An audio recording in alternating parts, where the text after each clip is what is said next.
talagang gagawin natin ang lahat at magtitiis tayo sa gastusin o haba ng pila basta maibigay lang natin ang pinakamabuti para sa ating mga anak.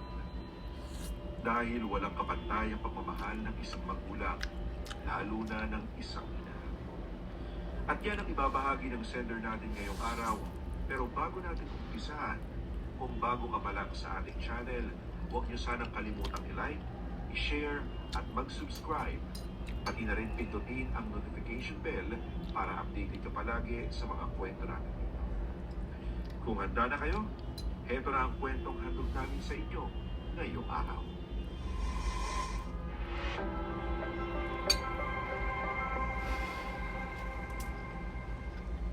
Okay, welcome back. I'm delighted to be joined by Judge.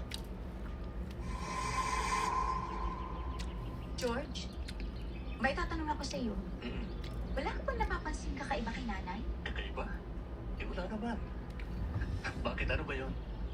Baka naman kulang ka lang sa turo kaya kung ano-ano na yung iniisip mo eh. Hindi eh. Ang bigat talaga ng pakiramdam ko dito sa bahay mo. Tsaka, naninibago ako. Hindi ako sanay na ganito katahimik. Alos wala na kaya tayong kapitbahay dito. Oh, akala ko pa matapang tong misis ko. Bakit parang natatakot ka na yata ngayon? Kakainis ka naman eh. Seryoso ako dito tapos bibiruin mo lang ako ng ganyan. Nagbibiro lang naman ako sa Bel. Huwag ka nang mag-alala. Nandito naman ako. Hindi ko hahayaang may mangyaring masama sa inyo ni nanay.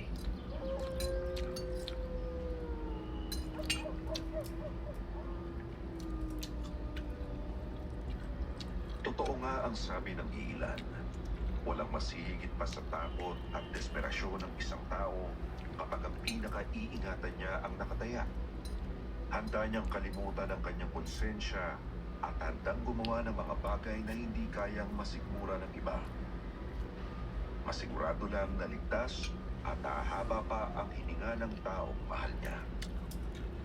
Hanggang sa hindi niya namamalayan na ang mismong kaligtasang hinihiling niya ay may bitbit na sumpa na unti-unting lalamon sa kanila.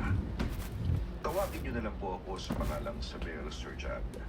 Matagal na po akong listener sa channel ninyo at madalas akong makinig dito bago ako matulog.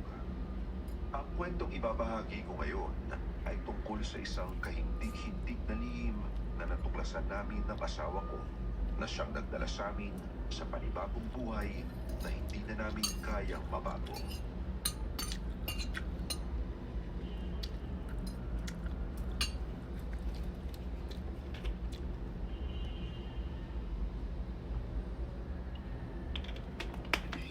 Isang sikretong nabuo dahil sa isang masidhing pagmamahal, pero nauwi sa isang gabi-gabing bangungot na nagpapanginig pa rin sa akin sa takot tuwing maaalala ko. Pero bago ko simulan ang kwento, may gusto po muna akong itanong sa mga nakikinig ngayon na kapwa listeners ko rin. Ito ang tanong ko. Pipiliin mo bang isakripisyo ang sarili mong kaligtasan para lang sa pinakamamahal mo? O mas pipiliin mong tanggapin na lang ang masamang kahihinatnan nito?